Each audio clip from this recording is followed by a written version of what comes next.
सर्वेत्र सुखिनः सन्तु सर्वे सन्तु निरामयाः सर्वे भद्राणि पश्यन्तु मा कश्चित् दुःखमाप्नुयात्।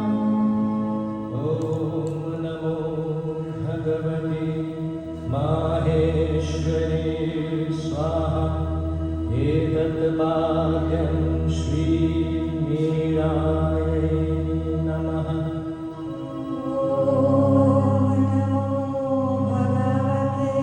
So very good morning to all of you. We are celebrating Sri Aurobindo's 150th anniversary.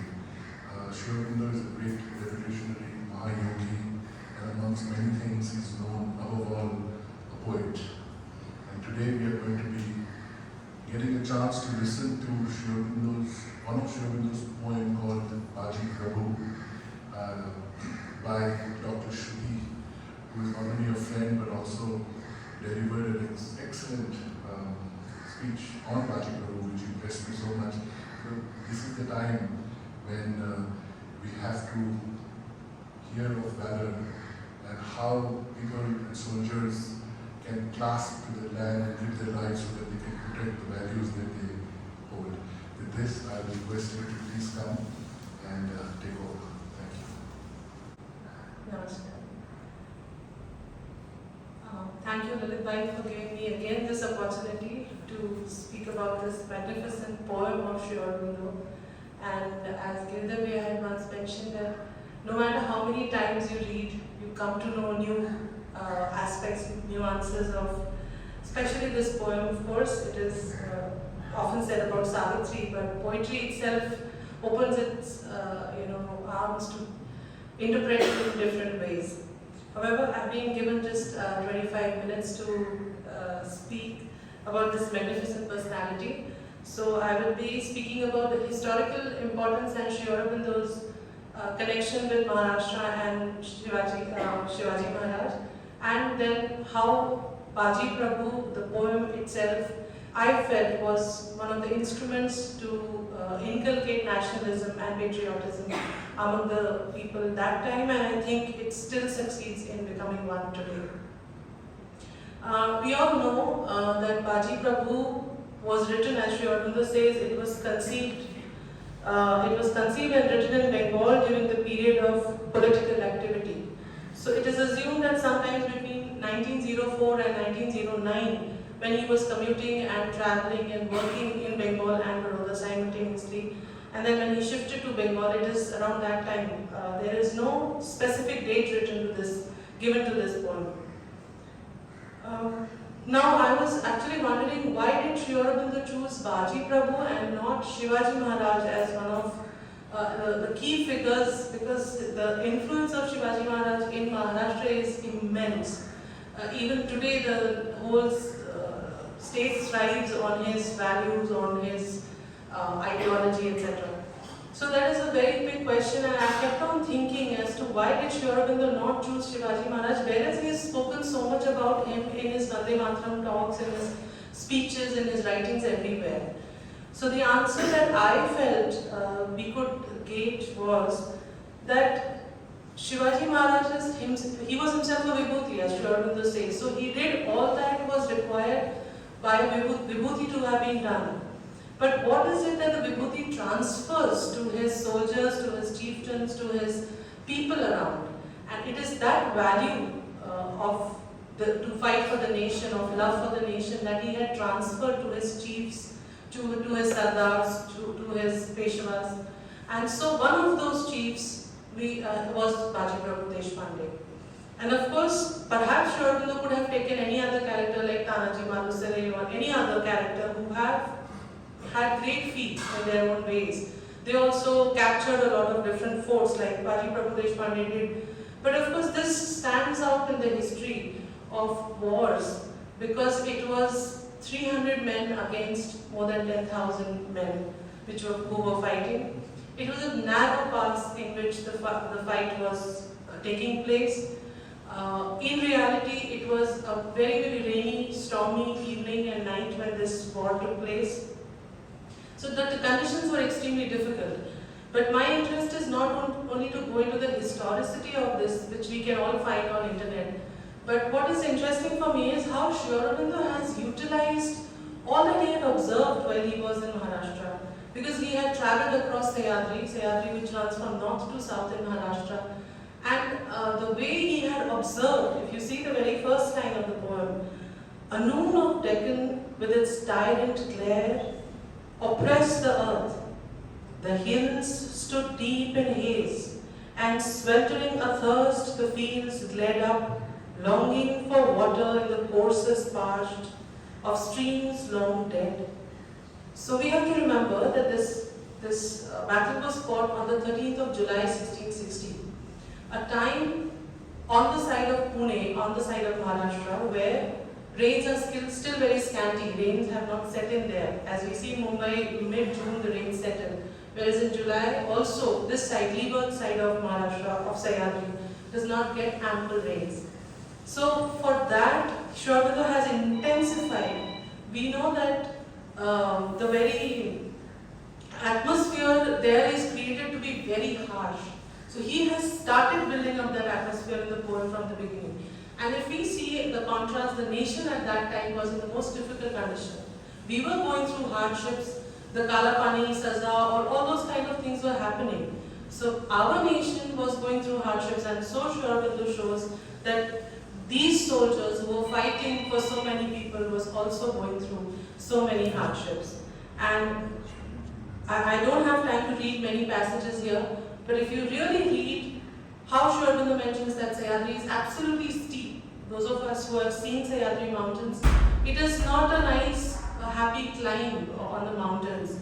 Sometimes even the Himalayas allow us that, or Aravallis allow us that, but Sahyadri do not. They are like cliffs. It's like a cliff almost. I have seen it from the plane, and it was a splendid view. And to imagine that a fort is built on that Sahyadri, to imagine that these people would have climbed up, absolutely up straight on the Sahyadri, it is quite beyond imagination. But Sri Aurobindo had observed, had read. He had himself trekked to Sahyadri on some occasions. If you know, there's a Parvati mountain, a hill in Pune, to which Sri Aurobindo had trekked. It is small inside the city hill, but nevertheless it's a part of a tukda or a part of Sahyadri itself. So he has travelled, he has seen it, observed it, and one of the very beautiful part of this poem is, it almost feels that Sri Aurobindo was an eyewitness to this entire battle that was taking place. It gives us goosebumps to think that he was, as if he's just sitting, like this Sanjaya was given that vision in Mahabharata to sit and observe what was happening there. And Sri Aurobindo has recreated the entire atmosphere of one army coming and the other army losing, or the other army coming. So the way the entire scene has been depicted, one can really create a dance or a drama or a theatre art on this. It is so picturesque.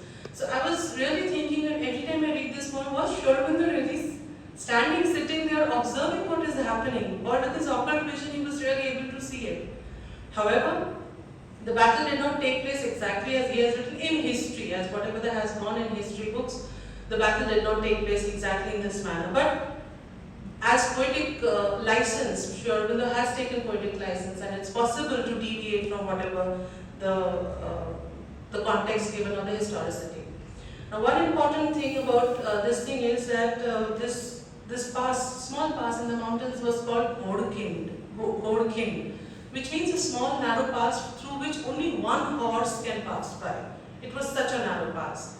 Now later, after this battle was over, Shivaji Maharaj named it as Pavan Kind, because it became sacred with the blood of those who died, the 300 soldiers who died, passed away there. Sri Aurobindo calls it the tiger-throated gorge. Now that's very interesting, because he does explain how it is like of the fangs of the, in fact he uses the word, I think, fangs for the jaws of tiger. So he says it's a tiger throat. Once you go inside the mouth of the tiger, the path becomes very narrow. It is like that. But at the same time, when he calls it a tiger-throated gorge, he also heightens the difficulty of that place, because he says it's strewn with boulders, with trees, with roots coming out, and you can't, if you see the photographs of this Pavan Kind even now, recently I watched a video also on that, It's very, very difficult to cross that, very difficult. And in such places where you can't even have your foot stabilized, for 300 men to stop 10,000 Mughals and other army and stand there and fight. Imagine the very difficulty of the terrain itself, even if you were not to think about the fight. Now, another thing that Sri Aurobindo very well knew was that this person, Baji Prabhu Deshpande, he was one of those tribes who belonged to the mountains. So he says they were the panther of the mountains, they belonged to the men of the mountains. So he was aware that this Baji Prabhu Deshpande was one of the Mawar, as they call in Marathi, so one of the mountaineering tribes, and they knew the mountain through and through. So it was a battle between those who knew the mountains and the soldiers of the plains.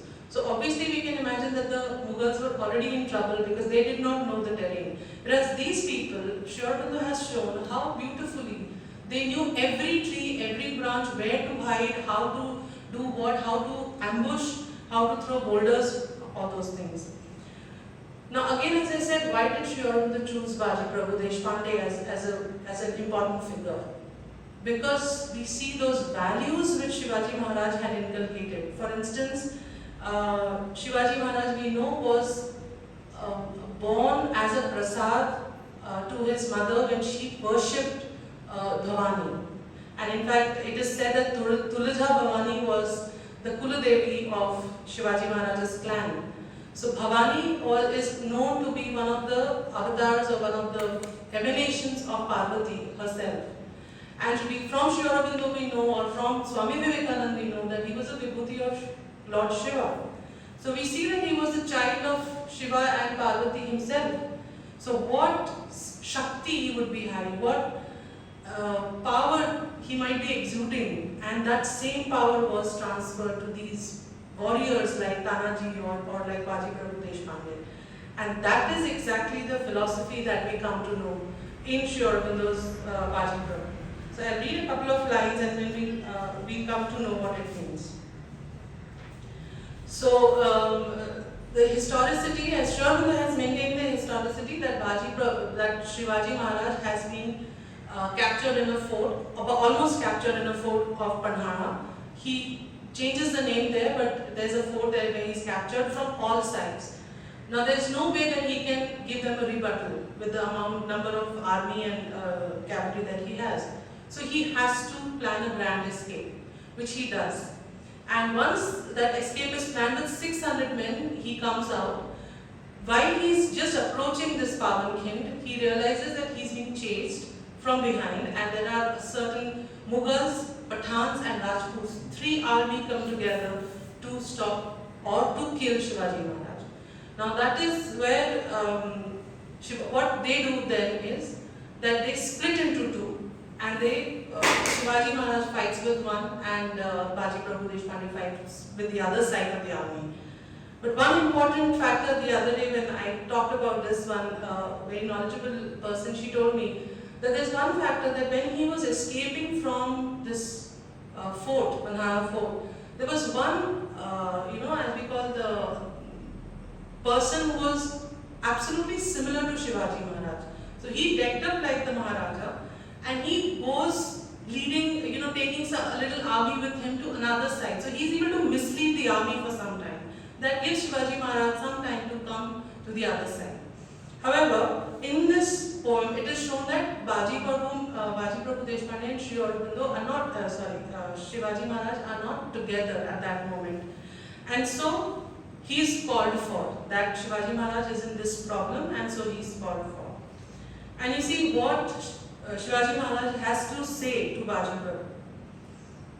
Baji, more than once in battle thou hast stood, a living shield between me and the foe. But more today, O Baji, save than any single life, thy nation's destiny. So he is so particular that you don't have to save me, you don't have to save this army or this fort. You're supposed to save the nation.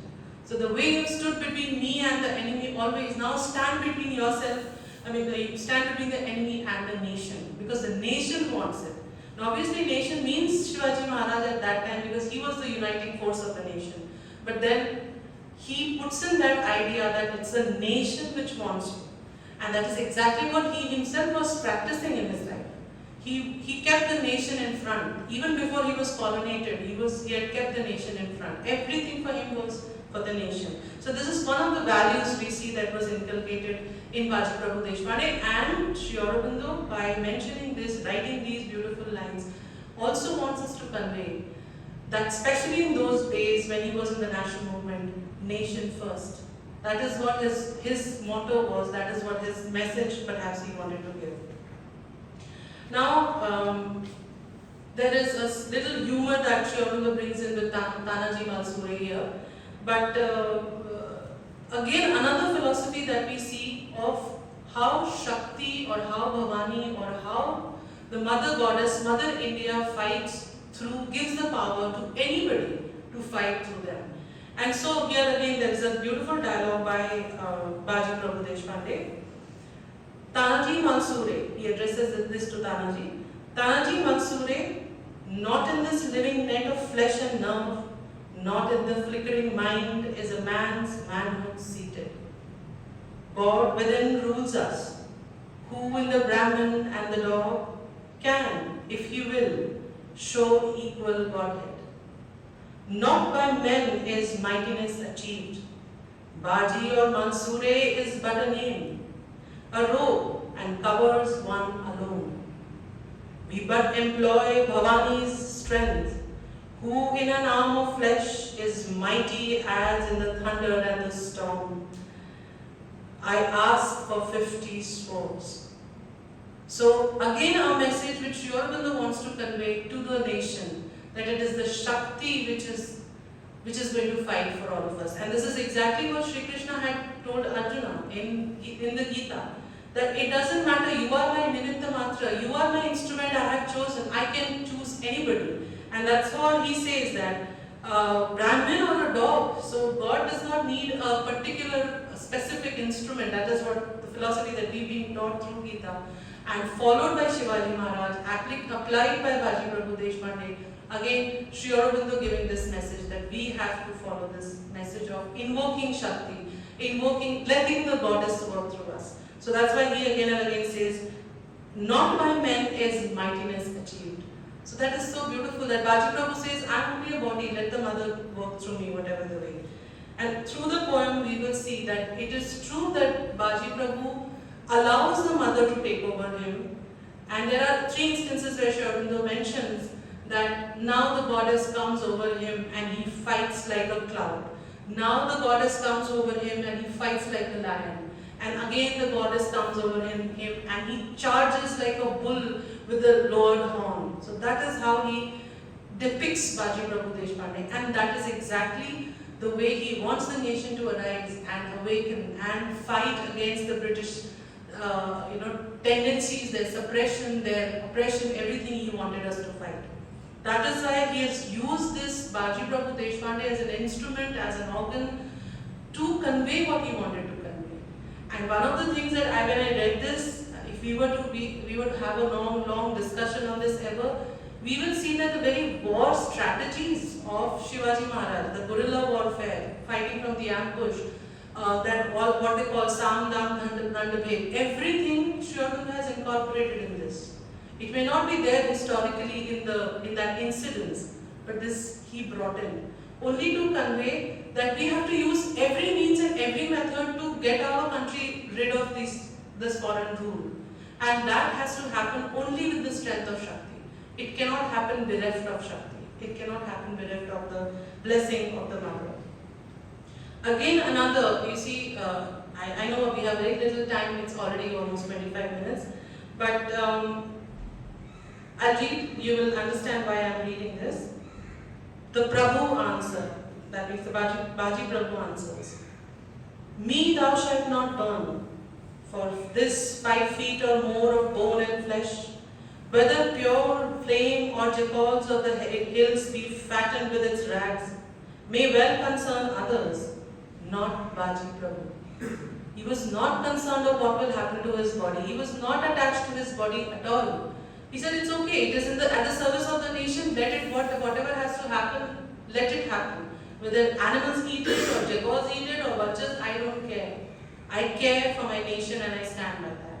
So that is a very, very potential message again, that one should not be attached and desirous to one's own family, one's own body, one's own custom, because this single statement perhaps speaks volumes about our desires, our attachments, our ego, which is involved with the physical life only, not just the physical body, to which we are very much attached, to which we think that, oh, if after I go away this ritual is not done, my soul will not get the release. But in life, if we are so detached, obviously the soul will get the release. So that is again one message that Sri Aurobindo himself was practicing, and he conveyed it to the nation. Now, there is a lot of poetic beauty in this poem. We can talk about how Sri Aurobindo has used all the cavalry and the infantry, those terminologies he has used so beautifully. The entire vocabulary of war he has used here, and shown one very special trait of Sri Aurobindo that I have observed in Savitri or in Baji Prabhu poem, is that he is so fair to the enemy as well as to the hero. When he speaks about death in Savitri, he speaks as if he is with death. He is supporting death and all the arguments that death is giving. Similarly, when he is showing the strength of the Pathans and the Rajputs and the Mughals here, he speaks of their valor. He does not demean them, saying that yes, Baji Prabhu was so great that he was able to kill all of them at one shot. No, it was not that. He does mention that there is a fierce battle, and he does mention that the Pathans are really nice and tall people like trees, he mentions. But when they are slain like as if the trees have been uprooted by the cyclone. Similarly, the Pathans have been thrown asunder on the ground. So he does bring in that imagery, but he doesn't demean those warriors from the other side. So he says they came, battalion upon battalion they came, and they fought for their own purpose, whatever they did. But these were the mountain men, they knew what they had to do. And one last thing before we wind up, I would like to read of Sri Aurobindo's, how he has developed this poetic beauty. It is the time when Baji Prabhu Deshpande is dying. And it's the pact between Baji Prabhu and Shivaji is that once Shivaji Maharaj reaches the fort, he knows that he is safe. He will shoot 3 cannons, and Baji will hear that, and then he will know that my work is done, so I can now retire, I can die. And that's what he asks one of the chieftains, and the chieftain says, yes, I can hear the trumpet. Now that's also very beautifully mentioned, but I will not read that out. What happens to Baji after he listens to the cannons being sent aloud? Then suddenly Baji stood still and sank upon the ground. Quenched was the fiery gaze, nerveless the arm. Baji lay dead in the unconquered gorge. That is how, and in fact, Sri Aurobindo at one point he mentions about Baji becoming all red. You see, he says, by his side fell fast Maratha and Mughal, and on his limbs the swords drank blood. A single redness grew his body, yet he fought. I mean, just imagine that how he has drenched us into that idea of how Baji Prabhu Deshpande is fully red. He has become fully drenched in his own blood and blood of others. So people are falling, people are fighting there, but he has held on to it until and unless he knows that Shivaji Maharaj is safe, and so I have done my duty towards the nation. So for him, Shivaji Maharaj was the nation. Similarly, Sri Aurobindo also constantly reminds us through his writings in Vande Mataram and elsewhere that we have to awaken the mother. I will end this by reading one small, not passage, few lines from Sri Aurobindo's Vande Mataram. He says, how do we hail the mother? Come then, hearken to the call of the mother. She is ready in our hearts, waiting to manifest herself, waiting to be worshipped. Inactive, because the God in us is concealed by tamas, troubled by her inactivity, sorrowful because her children will not call on her help to help them. So the Shakti is waiting, the mother was waiting for us to call upon her, but we did not have enough courage or readiness because we were sitting in tamas. We know that Swami Vivekananda and Sri Aurobindo, they both have been telling that the country has been in tamas and we had to awaken it, we had to shake them up. And this is one instance, if we read really Baji Prabhu 2, 3 times, 4 times, we really feel so spirited. And especially this time with India's 75th coming up, with Sri Aurobindo's 150th birth anniversary coming in, and there is something in the air that we feel the joy of what is coming on the 15th. And I think this is a wonderful occasion to read this poem again and again and feel inspired by what Sri Aurobindo has mentioned. So what I have done is try to interpolate, bring it to you how Sri Aurobindo has used an historical incidents to convey his idea about awakening the Bharat Shakti and fighting for the nation. Thank you.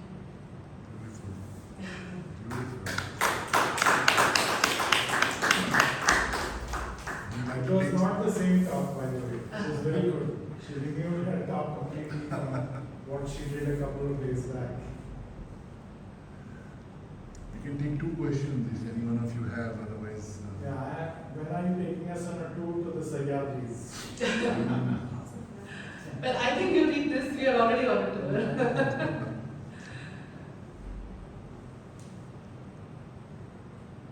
Yeah, I mean, it's really a discovery. This poem is very beautiful. I researched on it in 2015, but I got an opportunity to pick it up again, and a whole new thing opened up this time. But it's good. The comparison with the Bhagavad Gita also is very apt. The Nimitta Matram. You also said it was renamed Pavan Khand. Pavan Khind. Pavan Khand. Khind is a narrow pass in the mountains. So Pavan in Hindi is sacred. Okay. So it was Pavan because it was made sacred by those who fought there. Thank you.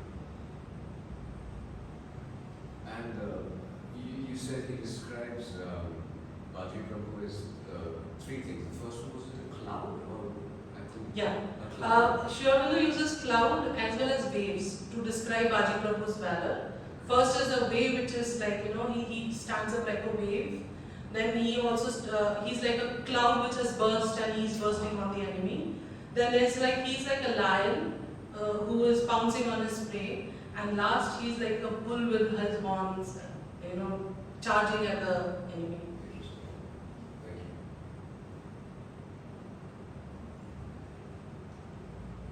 Sri Aurobindo has been reiterating this concept and thought that even he became strong only when a higher strength came from above. And the same way he has been also telling for his, through Shivaji, for his generals, that only when the Mother Shakti, during these 3 times, when he became like a cloud, like a bull, and like a, Yes. only when the higher Shakti, Yes. and it's not you, but it's the higher Shakti. Yes. I think if I remember, even Perseus the Deliverer at the end, it's the same message. There's always a force beyond us. And even in those lines were so beautifully chosen, even in the dog as in the Brahmin, is the God had seated. I mean, Sri Aurobindo was practicing the Bhagavad Gita perhaps when he wrote this. So, it was an absolute truth for him. There was no poetizing about these things or philosophizing about these things. So it is his own action within and without, I think, that he has poured out in this poem. I have to many times. He wrote this poem between 1906 to when? In this book, Collected Poems, it is mentioned that he wrote it somewhere between 1904 and 1909 because that's the time he started going to Calcutta, to Bengal. 1906 he shifted over, So it is not sure whether he had written it after 1906 or 1909, but definitely before 1909, before he came to Pondicherry, he wrote that. And of course, he does mention that it was conceived and written in Bengal during the period of political activity. So most likely after 1906, especially because he had full-fledged plunged into yoga after that. Fully consciously he was doing yoga by then, and he had taken to an inner Adesh, and somewhere there was an inkling of, if you read his letter to Mridangini Devi, there also he mentions that I want to find God, and that was written much earlier. So he had walked on that path much. I mean, at least personally, I feel it's somewhere during the Alipur jail time that he had written this poem. I feel so, because the kind of details that we get here, and then his writings in Bande Matram, and the way he's mentioned Shivaji Maharaj again and again and again, he keeps on citing him that we have to be like him, whether it's strategies, whether it's the valor of Shivaji Maharaj, whether it's the Purna Swaraj that he stands for, or the uniting nation that he stands for. So all those kind of things which Sri Aurobindo kept on citing Shivaji Maharaj and Guru Gobind Singh Sahib constantly, I feel it was the Bande Matram or the post-Bande Matram period. I feel so. That's my feeling. Thank you. Sorry, what also stands out for me is his own internal dialogue of masculine and feminine of him. I know it comes through as well towards the end, but also the internal of how his dialogue of how he portrays. I think this is the illusion of breaking that life is to just only be masculine in terms of the warrior mode, and then the feminine as well. So I think a lot of that probably comes to when we describe the waves as well. And I think that is probably the shifting of consciousness with that masculine and feminine. Possibly one can read it that way, but to take hint from what you mentioned, I also saw it when I said that he was one incarnation of a Vibhuti of Shiva and Parvati both. It also implies that he had both the aspects of the feminine and the masculine, or the Purusha and the Prakriti more than the feminine and the masculine. And he brought in that, as you rightly mentioned, through his warrior techniques, that the outside war that was happening, and the strength within, through the Bharat Shakti or through the Bhavani Bharati that he mentions. So it is, I feel philosophically it's that combination of Shakti and the fighter outside.